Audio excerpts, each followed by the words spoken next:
Well, it's our first show of 2014, and like all of you, we're wondering what to look forward to this next year. What are the trends? And of course, the person to turn to is Gerald Celente of Trends Journal.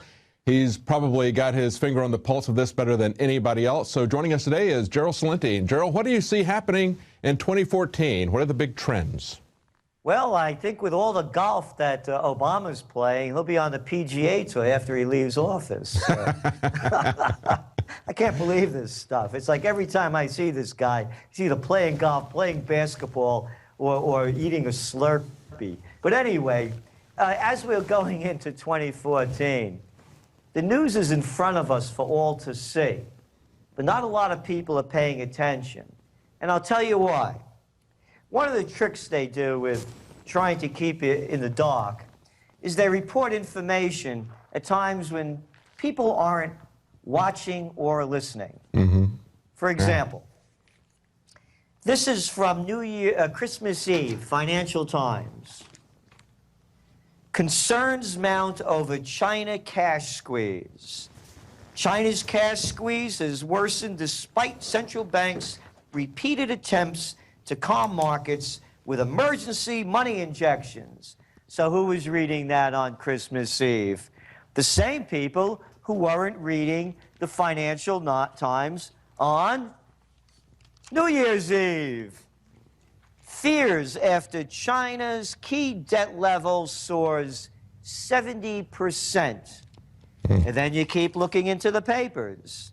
The Wall Street Journal, New Year's Eve. Sharks smell blood in China waters. Yep. 40% people are paying interest rates and trying to service their loans from the so-called shadow banking network. Wow. New York Times. China says local level debt soars, stirring fear. Here we go again. What day is this? Oh, another New Year's Eve story. China faces mounting local debt. And then you look at the current events forming future trends, and you look at today's news. China manufacturing index falls, along with growth risks. Where's the economy heading? You look at housing prices in China in December in the major cities, they went up 28%. You have a bubble there that's out of control. They're doing the same thing over there like they're doing over here. They just call it something different. We have dollars, they have yuan. And they're pumping trillions of them into the system to keep it floating. And then when you look at their GDP, debt to GDP levels, it's over 200% in China. So where's the economy going? Simply, look what happened at the end of this year, in December. The Fed decides they're going to begin their tapering, which means they're not going to be shoveling in as much cheap dough as they were before. What's the response? Hey, Happy New Year! Market's down today, about 135 points. Hey, look at oil prices. Boom, down $2 and $3. Hey, gold is going up. Wonder why? It's very simple. The more they cut back, the more they try to rein in this wild market, the higher interest rates are going. Look at the 10-year bond now. It's over 3%. Highest level since July of 2011. The higher the interest rates, the deeper the economy goes into recession. So here's our forecast. 2014, more Fed tapering in January. You can see what's going on with the tapering already. You see a slowdown in China. You know what's out of the news? What's out of the news is the lousy retail sales for Christmas time. Hey, boy, they make a big deal out of Black Friday, but when the numbers don't come in so good, all the prostitutes have lockjaw. Hey, you want to buy a car? Tell you what, 0% down, 0% interest. You don't have a good credit rating? Don't worry. Call this number. We'll find a dealer near you. You want to look at the housing market? You're already seeing new applications for mortgages going down. Our forecast. They put more tapering on the table in January. The economy slows down worldwide. They got to do something in China as well. They're all going to start raising interest rates, although everybody says they're not. They have to. If you're going to cut back on the dough flooding in, interest rates are going to go up. It's supply and demand, period, paragraph. As the interest rates go up, the economy starts to tank. So what we're saying is they're going to come out with another new scheme after the slowdown really hits everybody between the eyes and they can no longer avoid it. When they'll come out with another name, call it, quantitative reflux initiative or some stupid BS name that the Fed chair will make up. And they'll keep pumping dough into the economy, and that's when you're going to start seeing gold and silver prices and precious metals start rising again as they try to salvage the economy that's only been pumped up. All of the world equity markets have only been pumped up because of the cheap dough flooding in. That's the way we see the economy. That's where it's heading, and it's global. So do you see this as being more like 2008 or being more like the Great Depression when this bubble bursts? So you believe this bubble is going to burst sometime this year, that they can't control it? Yeah, we believe, again, that's absent schemes undreamed of. And the schemes, you never know what they're going to do. Mm-hmm. We have to be very, very clear here. We're talking about sociopaths and psychopaths in control. So they'll do anything. Hey, how about a nice little war? That'll get your mind off things. Mm-hmm. Now that was part of your forecast last year, big part of it. And they certainly tried to make that come through, but you also talked last year about the Great Awakening 2.0. How do you, that pretty much came to fruition, didn't it? It's going on globally. Mm-hmm. Look, let's go around the world really quickly. Hey, how about what's going on in Thailand? Wonderful time, hundreds of thousands, millions of people in the streets, and they're not leaving. Let's go over to Ukraine. I love it. They want to join the EU, and they're out on the streets. Yeah, join the EU. You could be like Greece or Spain. You like that one better? How about a little Portugal and some Ireland stuck in there? And how about Italy with 40% youth unemployment? But you have nonetheless, you have demonstrations going on there. You have demonstrations going on in Bulgaria and Romania. You have demonstrations going on in Cambodia. The people are tired of being slaves, and they're revolting against the dictatorship that's been in power now for 3 decades. Then we could move over the wonderful time-limited, scope-limited kinetic action brought to you by our Nobel Peace Prize winner Obama and Hillary Clinton and Samantha Powers and Susan Rice. Libya, civil war, all bets are off. The entire region's being destabilized, including, of course, now in Lebanon, and not to forget Syria. And then you look what's going on in Saudi Arabia. They're having a lot of problems trying to quell them. And by the way, I love the king. Can anybody call the guy a dictator? What am I, 6 years old? Once upon a time, there was a king, a prince, and a queen. The guy's a dictator, and a lot of people hate him. It's flooding cross-border between Yemen and Saudi Arabia. And then Bahrain, that problem's not going away either.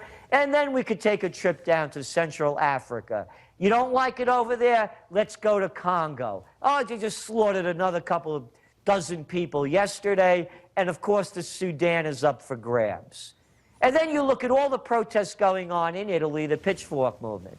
You look what the populist movements are taking over throughout Europe. 25% of the people in the European Parliament want to get off the euro. So yes, the awakening is happening, and the awakening is this. Pick your country.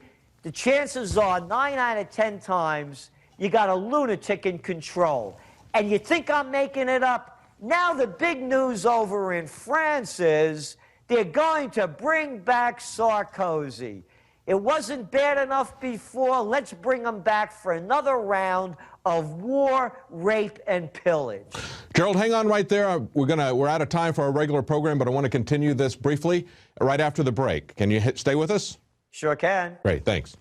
Well, that's the end of our show, but if you're a Prison Planet TV subscriber, stick around. We've got a lot more of this interview for Gerald Celente, forecasting what he sees happening in 2014.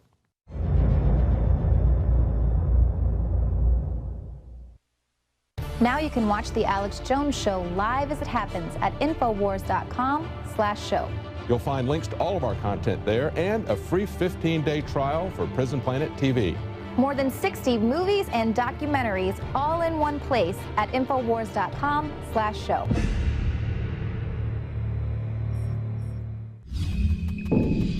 Welcome back to our Prison Planet TV subscribers. We're talking to Gerald Celente as what he sees happening in this new year. And of course, Obamacare is on everybody's mind. One of the big things that happened this year, of course, is Obamacare. We saw the disastrous rollout of the healthcare.gov site. What do you think is going to happen as we move forward? Is it going to continue to evolve, and are we going to continue to have more dictates from Obama changing his law arbitrarily? And what's the impact on the economy that you see? Well, first, the impact on the economy. It's costing everybody, mostly everybody, more particularly the middle class. I mentioned before about Christmas retail sales. You saw the slowdown. You saw the slowdown when Obama, one of the lyingest presidents we've had, you know, along with read my lips, no new taxes. I didn't have sex with that woman, Monica Lewinsky. I smoked, but I didn't inhale. Saddam Hussein has weapons of mass destruction and ties to Al Qaeda. And if you like your doctor, you can keep your doctor. If you like your plan, you can keep your plan. And if you elect me, we're not going to raise taxes, except, of course, those Social Security payroll taxes. So when they raised those, you saw the impact on retail. Now with Obamacare, you're going to see even a bigger impact on retail, because here's the deal. The deal is this. Median household income has fallen between 8.3% and 8.6% since 2008. Income increased only 0.2% in November after falling 0.1% in October. Now, with people paying more for Obamacare, less dough for the consumer to spend in retail. Now, having said that, you're also going to start, we're forecasting a continuing decline, absent, of course, a geopolitical incident, in oil prices. And what you're seeing with the deal trying to be made with Iran, as we look at it, it all has to do with money, because Iran is going to be a great place to invest in, and it's also going to flood more oil onto the market, and there's also an excess already building as China's economy slows down, and they're the second largest user of imported oil. Going back to Obamacare, it's going to continue to be an unmitigated failure. Never in the history of the United States, outside of the losing wars, has anything failed so greatly as this program. And what they will continue to do, as it fails, they'll continue to force us to continue to buy into a failing program that will do two things: cost us more and give us less. The only people it's going to help are the multinationals, the huge firms that are buying up everything throughout the health sector, whether it's CVS or the mega hospitals. You name it, anybody having to do with the bigness of what Obamacare brings is going to benefit from it, and we're all going to pay for it. Yeah, this seems like there's a massive transfer of wealth, of course, from middle America to the corporations, but it's also setting up a kind of a generational warfare, because this is really falling heavily on the backs of the millennials who are supposedly going to support this. So it's also going to be perceived as a transfer of wealth from one generation to the other. How do you see that shaking out? What do you see happening with the boomers? Well, the boomers are going to get the hardest. You know, the youngest of the boomers just turned 50. The oldest of us are 67. So you got a lot of them in there that are, you know, have a lot of years before they get to Medicare. And they're going to be paying very heavily for this. Yes. Particularly people with families. But with the millennials, you know, when you're young, you don't think you're going to get sick. So, yeah, and they're, of course, depending on the young people to fund it, because the older people are going to be eating through the profits of it. And I don't believe they're going to get the millennials to sign up, because I'll tell you why. The jobs stink. That's right. 90% of the jobs that were created in 2013 are temporary jobs. When you look at college grad jobs, 50% of them are paying high school equivalent wages. In other words, you only need a high school degree to get the job that you have that put you $60,000, $70,000, $80,000 in debt. That's going to take you 20 years to pay off. So you're going to start not seeing a lot of the millennials scream and yell too much. Where we're going to hear a lot of yelling and screaming from them is the jobs stink. Yes. And then you're looking, by the way, as you go globally, you're looking at massive levels of depression coming out of the millennial generation. And a lot of that has to do with Obamacare here domestically, because they've skyrocketed the expense of hiring somebody, putting them on the payroll full time. And of course, they defined that down to just 30 hours a week. Exactly. And you really touched on it when you were talking about the corporations getting bigger. I want to make this 100% clear. Everyone should stop using the term globalization. It's multinationalization. It's the multinationals have taken over everything. You look at who owns all these companies. It's hedge funds, it's private equity groups, it's multinationals. When I was a kid, there was no such thing as Walmarts everywhere. They were down in the South in a couple of states. They used to have these quaint little things. People that wanted to start their own businesses could. They could open up a hardware store, but no more, because you can't compete with Home Depot or Lowe's. They had stationery stores. No more of that. We have Staples and Office Depot. We have Target. We have one after another. They've gobbled up. It's a multinational takeover. So with Obamacare and the way all the rules are being rewritten, and by the way, that's what they've done. They've killed the Robinson-Patman Act, Sherman Antitrust Act, Clayton Antitrust Act, and of course, the Glass-Steagall Act that allows all this to happen. So the people are going to be earning less and paying more for everything that they use unless they rise up, they stand up, they speak out and say, we've had enough of the corrupt system.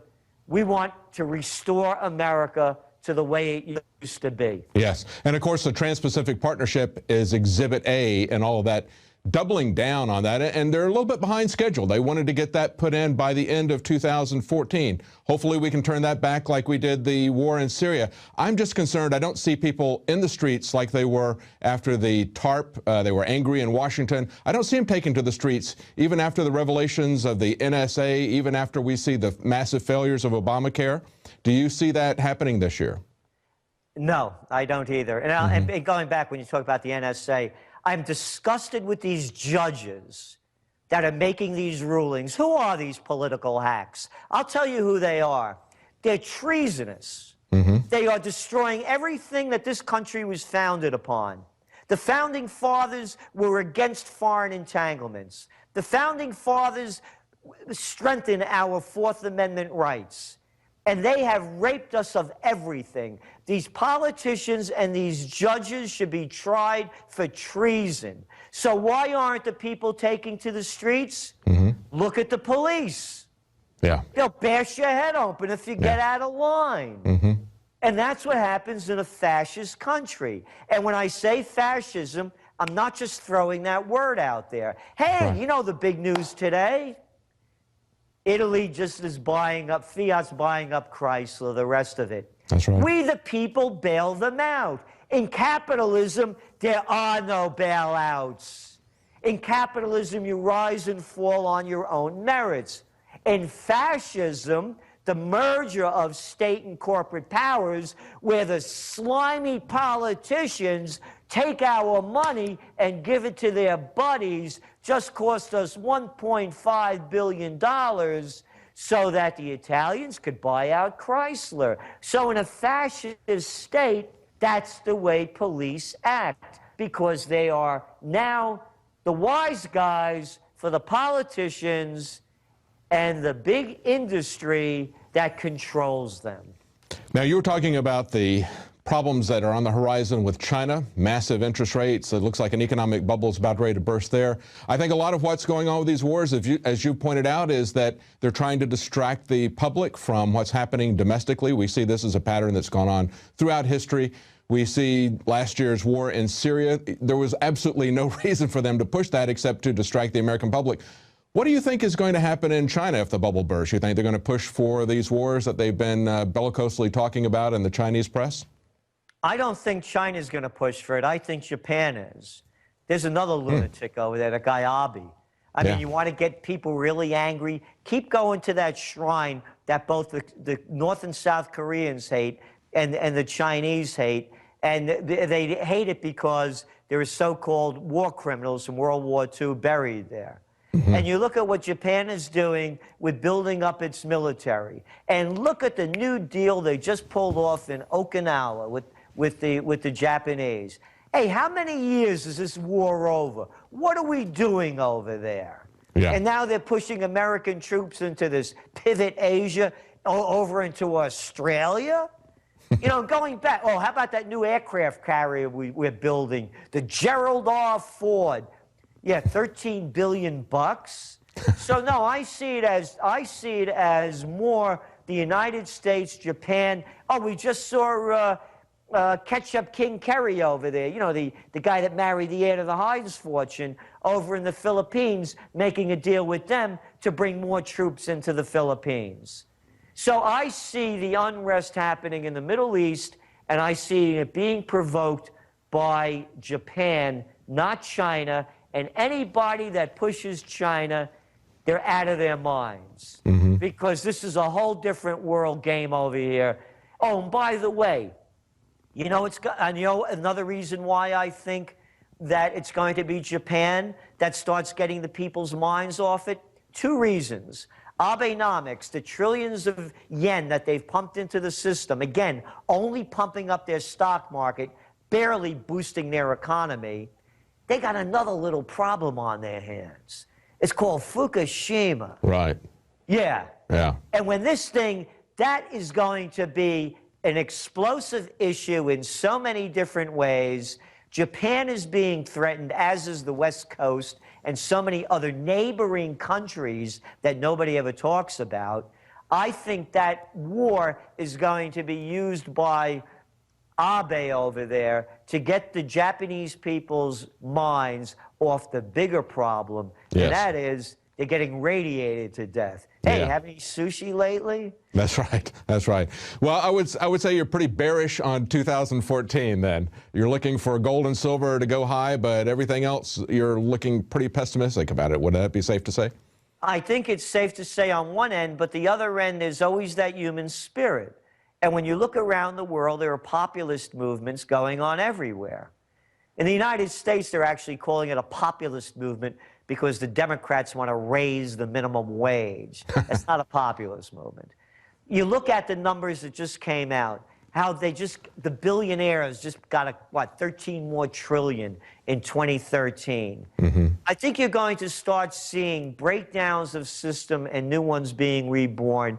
And of all places to look, cast your eyes over to India. They just had an election.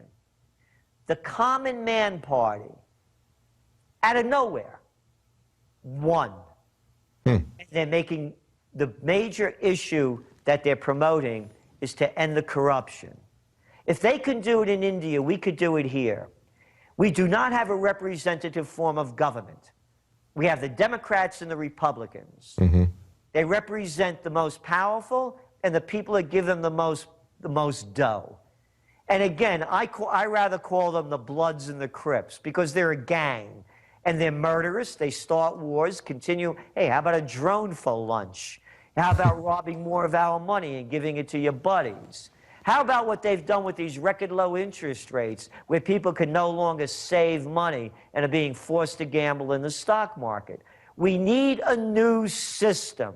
As long as the current one continues, the future, the handwriting is written all over the wall of 2014. It's up to the individuals. Well, we've got rising interest rates, we've got rising taxes, but As we saw last year when the people stood up, even though they didn't take to the street, we were able to push back on the Syrian war. So on that positive note, I guess we'll see what happens in 2014, and we'll be checking in with you for new developing trends. Thank you so much, Gerald Celente. Thank you, and Happy New Year to you and everyone listening. Thank you. Same to you. Bye. Bye-bye. Well, it's Gerald Celente from TrendsJournal.com. Now, if you want to keep up with the breaking news as it's happening, a great way to do that and to support our operation is with a subscription to Prison Planet TV. And right now we have a holiday special where you can get 5 months for free. Great time to sign up, great time to pass this around to other people, to let them know what's happening, to wake them up. We need people to be woken up, as Gerald was talking about. That's essential to roll back the negative things that we see happening and breaking on the horizon. We've seen some successes last year, but we need to see a lot more people woken up. Well, that's it for tonight. We'll be back tomorrow at 7 Central, 8 p.m. Eastern.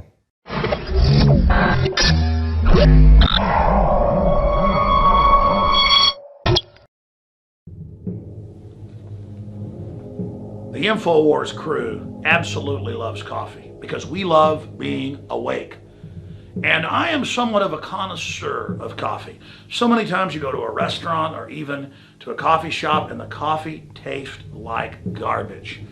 And in all the different coffees I've tried, my favorite is grown in the high mountains, in shade, Arabica, on the border with Guatemala in southern Mexico by the Chiapas farmers. I make sure we've done the research. I make sure it's the very best product that we can offer you when I put my name on it. And I believe, and it's my taste, so you may differ, that this is the best coffee in the world from southern Mexico. Wake Up America Patriot Blend, 100% organic, Arabica shade grown. And then we have the Immune Support, 100% organic coffee, infused with a special type of mushroom known to boost the immunity. This coffee is seriously so smooth. I normally have to douse my coffee with cream and sugar and cinnamon and all kinds of tasty treats, but this, I drink this black. It is so good. Well, that's why I like it, is that it has a kick, it has really good caffeine in it, it has a good clean wake up that lasts for a long time, doesn't give me a headache, but it's so smooth, it's so delicious. Just try it out for yourself. I'm telling you, this is my favorite coffee. We went through a lot of trouble to bring you this. Just try it, and I think you'll be hooked like we are here at InfoWars. Well, folks, find out for yourself and support the information war today. It's all available at InfoWarsLife.com or by calling toll-free 888-253-3139.